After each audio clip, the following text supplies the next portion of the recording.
Right, so welcome back to the Hunt for Comedy Gold. If you don't know what this is, just watch the start of any of the other 3 episodes of this series, as I really cannot be asked to explain it again.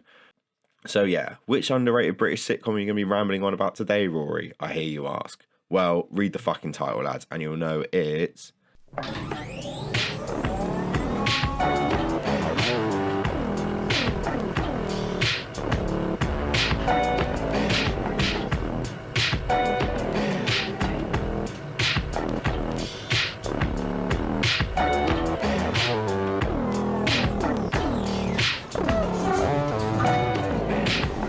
15 Stories High is a sitcom that ran for 2 series between 2002 and 2004, and it's written by Mark Tenorman, Mark Nunnally, Mark Lamar and Sean Locke, who stars as the main character. I was recommended this show by a couple of viewers on previous episodes of the series, but forgot to actually make a video on it. Then, after Sean Locke's passing last year, I heard it mentioned and was reminded that I told Strange on the internet that I would definitely check it out, so sat down and got to work on this video that you've now found on the World Wide Web. I wouldn't bother watching this, it's rubbish. I don't mind. I normally try to go through each episode and say what I do and don't like, but like Nighty Night, the topic of the previous episode, it runs for 2 series and that would take too long, so instead I'm just going to break it down into certain elements of the programme I think are worth talking about. Alright, let's go. Tea? I haven't got time to drink tea. Snowed under. I mean, do I look like I've got time to drink tea? There isn't a plot really, more of a premise. Sean Locke's character Vince gets a new lodger called Errol in the first episode, and the events of each episode revolve around their actions and activities. There's not much character growth or continuous storyline. Each episode is a self-contained, pretty surreal series of events that no matter how ridiculous, they never really change the status quo of the show. There's no canon or order you need to watch the episodes in really. I'd say provided you watch the first one first and the last one last, then you're good to skip episodes, mix the order around, and whatever rogue way you want to watch it should be fine. I think this is fine for a sitcom. It's not a drama, it's there to make you laugh, and this show certainly does that, but I'll go into that in a bit. However, personally, I like sitcoms to have some kind of story or end goal for the characters. It doesn't have to be central. In fact, sometimes lots of continuous B-plots rather than one overarching one can work better for sitcoms. For example, in The Office, with Tim and Dawn's love story and David Brent's career both continuing parallel to each other throughout the series, without either being a dominant plot.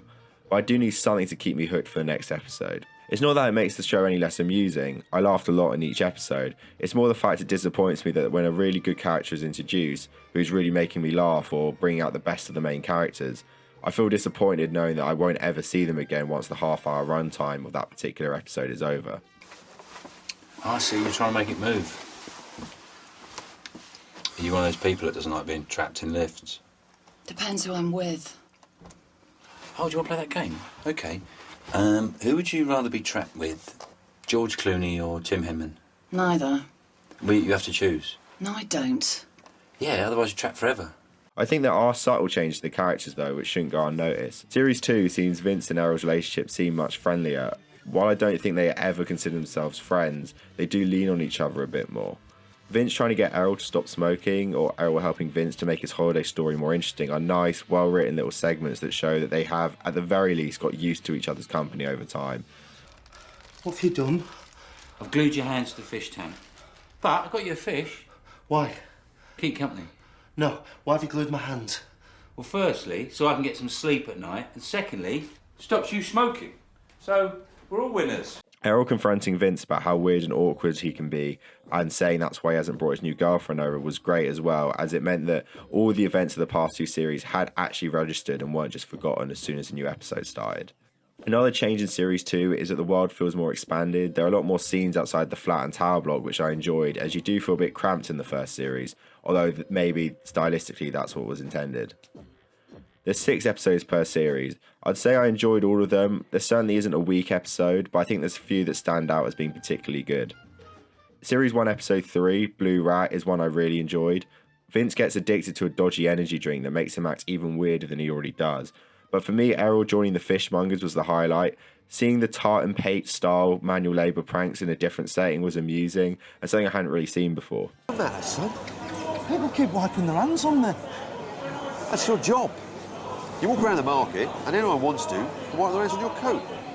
In a trade, go down as a walk wipe. What happens if the coat's completely covered? They turn it inside out.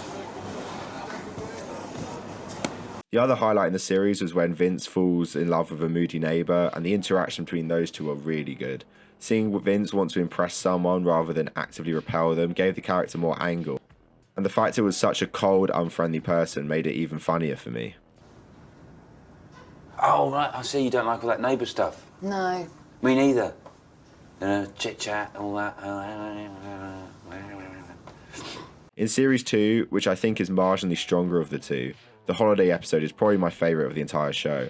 For some reason, the bit where Vince tells a story with the airline woman being really tall absolutely floored me.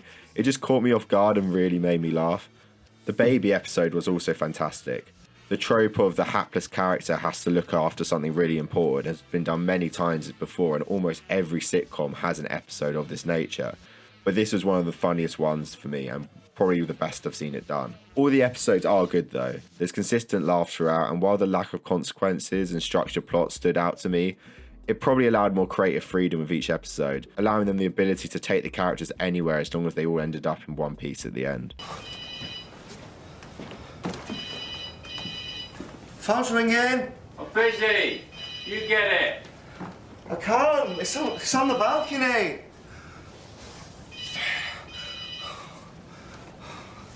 You still got vertigo? Had that for weeks. There are only really two characters in the show. There's other people, a few of them are recurring, but ultimately it's entirely centered around Vince and Errol. Starting off with Vince, he's really great and got a much higher portion of the laughs from me than Errol did. Before I go into his character, I should probably talk about Sean Locke a bit. I know the whole point of this series is that I'm fed up of mainstream comedy and panel shows and blah blah blah, aren't I fucking edgelord? But I like Sean Locke considering more than most of that Channel 4 Cats Does Countdown kind of crowd. He wasn't my favourite comedian, I didn't watch any of his stand-up DVDs in full or have a top joke of his or anything, but I did find him funny and I appreciate why his sense of humour is so highly rated among other comedians, who, let's face it, know far more than me about comedy. He also has an excellent taste in football clubs. Many people I know say they used to see him at games and stuff, so yeah, he's a top bloke. R.I.B. Sean Locke, a legend of the scene. Seeing Locke in an acting role I thought would be odd at first. He has such a defined stand-up persona and to my knowledge has not acted in anything else, so I thought it might be a bit weird seeing him in a different role. However, this could not be less of an issue. Vince is essentially Locke's stand-up persona. Weird, cynical, reclusive, and the habit to elaborate when he's telling stories. But at the same time, Vince is a witty straight man, often getting great one-liners, and I certainly felt on his side when it came to arguments and interactions with other characters. This is pointless. It's pointless. I'm using scientific facts, and you're banging on about angels. You're a very sad fellow. You've caused me nothing but consternation and disappointment. Good riddance to you. There's loads I really like about Vince and actually relate to. I'm not the biggest fan of the general public. I get immense pleasure from other people's misfortune and do not have any real desire to socialise unless I particularly want to. This all made him a really funny character, and while not particularly three-dimensional, he is certainly a regular source of laughs, and he doesn't fit into any particular comedy type, which is always a welcome break. Go. Where's Stuart? Set to put the wrong chemicals in the toddler's pool. OK, the first thing I want to ask, why do you want to learn to swim? Number 6. Well, I've got 2 boys and I want to take them swimming. Want to embarrass them in front of their mates, their dad splashing around like a clown in a jacuzzi? Bad reason. Number 2. I've always wanted to swim with dolphins. Nutter. Number 3. Don't I know you? Well, I've always wanted to swim because I'm a bit... Not the question I asked. Learn to listen. Number 4. I'm getting married and I want to surprise my fiancé on our honeymoon. Where are you going? Barbados. A lot of sharks, but lovely beaches. Worth the risk. Good answer. I'd say if you love Locke's stand-up, you'll love Vince, and if you hate his stand-up, you won't get Vince as a character at all. Personally, as someone who was kind of meh about his stand-up, Vince actually made me appreciate it a lot more, and I think that surreal, unpredictable, cynical, witty style actually suits a sitcom far better than a stand-up set, as they're able to react to the contrasting world, making it funnier in my opinion. Errol, Vince's flatmate, is played by Benedict Wong and is the inverse of him. He's outgoing, open-minded and likeable, however is not as intelligent and certainly not as streetwise. I don't get as many laughs from him alone, but together with Vince they acted as a good foil for each other and had some really great scenes. He's a bit of a whipping boy for Vince and the show in general really. Most of Vince's dilemmas and problems are caused because of his character, whereas Errol's happen to him because of his character. He is so open-minded and wet behind the ears that he just walks into these stupid situations that we all know are not going to end well, but he seemingly is blissfully unaware of any of the danger or awkwardness that might occur. There's loads of great interactions between these two. My personal favourite is Vince tricking Errol into having his hands glued to the fish tank in order to stop him smoking. It's just a perfect blend of the absurdness of Locke's comedy, Vince's schadenfreude, Errol's gullibleness, but also their weird half-friendship. Forcing Errol to be glued to a fish tank all day is really cruel. However, it is ultimately done with his best interest at heart. Vince wants him to stop smoking and is willing to help. However, his motivations and methods are questionable to say the least. Got your castle. Oh. Yeah. A treasure chest. Oh. No, hang on, I've got to go out tonight. All right, got smoking with your smoking pals. No. I'm doing this for you, Errol. I admit. I do also like Errol standing up to Vince in the final episode, not letting his girlfriend meet him. It adds a bit of character arc and also means the antics of the previous episodes did actually register in the world and had lasting consequences.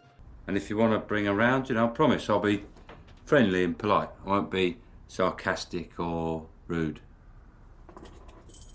No, you're not going to meet Eleanor. Eleanor? What sort of name's that? Eleanor?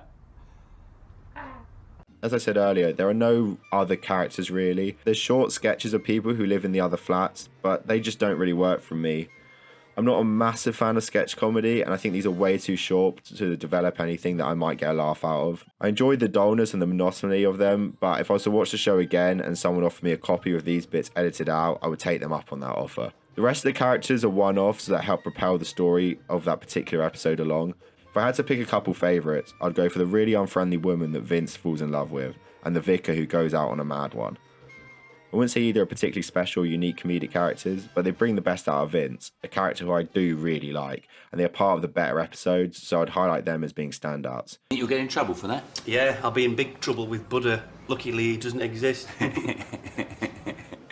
And what about your mate Jesus? Well, he was a bit of a rogue, wasn't he, Jesus? No, I've got that wrong, haven't I? It was Judas. I'm always doing that. Jesus, Judas. Jesus, Judas. Yeah. I have the same trouble with Robson and Jerome. Which one's evil? No, which one's Robson, which one's Jerome? I mean, they're both evil. No. Due to the lack of other characters, I've not got much more to say on this section. Vince is great, Errol does his job, and the one-off characters allow them to thrive. I reckon we can just move on to the other bit now. You here for the lesson, yeah? Where are the others? I think it's just me. Right, so first thing, why do you want to learn to swim? Well, I do a lot of glamour modelling, and when we do shoots around the pool, I look very nervous. So the editor of Razzle said, either learn to swim or it's back to readers' wives. I thought I recognised you. You got the kitchen with the Zanussi dishwasher. Yeah. I couldn't really think of a third section. I'm just a bit out of practice making these videos. So here's just a random collection of observations I've made. And if there's anything I've missed, comment down below and we can discuss it there. The first is the set design and the colour grading. I'm not sure if this is intentional or just because Sean Locke is quite tall, but some shots make the living room and the flat look really tiny. Either way it works and makes everything feel a bit claustrophobic and awkward. The colour grading makes everything seem washed out and grey, which again I think works really well. It goes well with the brutalism of the tower block and makes everything feel really mundane, and I love that style in any TV or film. It also contrasts really nicely with some of the surreal, wacky humour of the show and stops it all feeling a bit too far-fetched or absurd. Which again is important to me as I find things less funny or amusing the further they stray from reality. The scenes transition through both horizontal and vertical stripes. So I didn't realise until I heard Mark Lamar and Sean Locke talk about is that the direction of the wipe indicates where in the building the show was moving. So next door, up one floor or down one floor basically. Maybe this was obvious to everyone who isn't a complete moron, but it really highlighted the detail and thought put into this show. Absolutely no element can be considered lazy, and for a sitcom that feels really rare. There's a really refreshing range of comedic styles in this show. You have Vince's one-liners, some more slapstick stuff from Errol, surrealism from the plot lines and other characters, and also a bit of wackiness. I'm Vince. I'm Lee. Bradley. Carl, don't say much. I'm Fat Boy. I'll do. Not having a Coke? Don't like sweet things. Got a deep voice. You sure he's 10? Don't start. I think they're all well written and work, however I enjoy some of it more than others, but that's just my own comedic tastes. Both Lamar and Locke talk about the range of styles in this show, and I find them discussing why it was plausible that someone could live with a pony in a flat but not a penguin really nails how the show is able to transition from the absurd and the cynical. A rule that I made that nothing that could happen in the flats that wasn't plausible, wasn't physically plausible or socially plausible.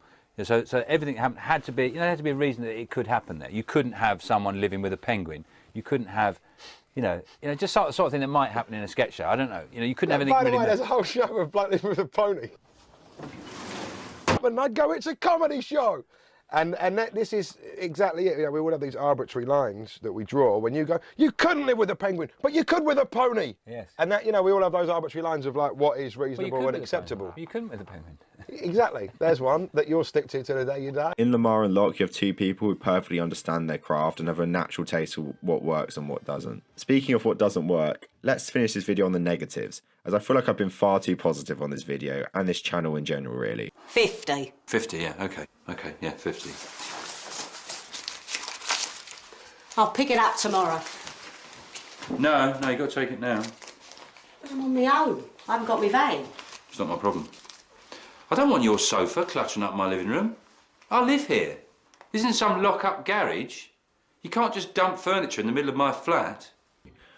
While it is obviously a really funny comedy with good performances, great writing and a unique style and tone, I'm not really too sure how to phrase this, but it's not addictive enough, if that makes sense. When I think about my favourite comedies, there's something comforting and binge-worthy about them.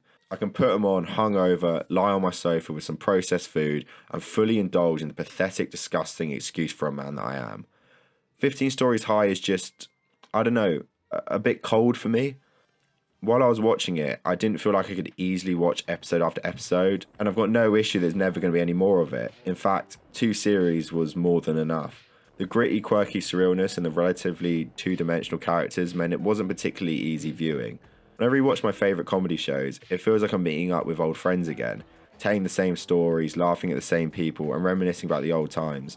I want to spend time in Wernham Hogg, Apollo House, Dosack, Rudyard High School, etc. However, I'm not sure I want to ever spend more time in Vince and Errol's apartment again.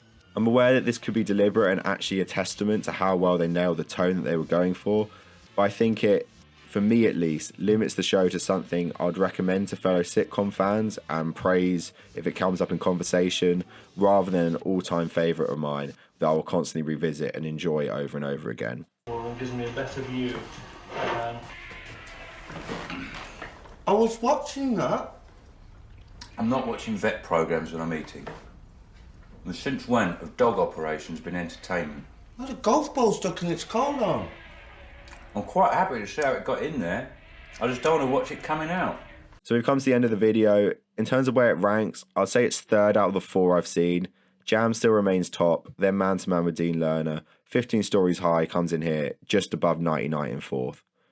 As ever, if you've seen this show, let me know what you think. As ever, I don't really know what I'm on about, so feel free to call me a fucking idiot or whatever. I'll try and make another one of these at some point, so keep putting suggestions in. I just have 0 work rate or drive, so that's why these videos are so sporadic. Anyway, I've rambled on for far too long. Hope you all enjoyed it. I'll see you when I can next be asked to make a video. In a bit.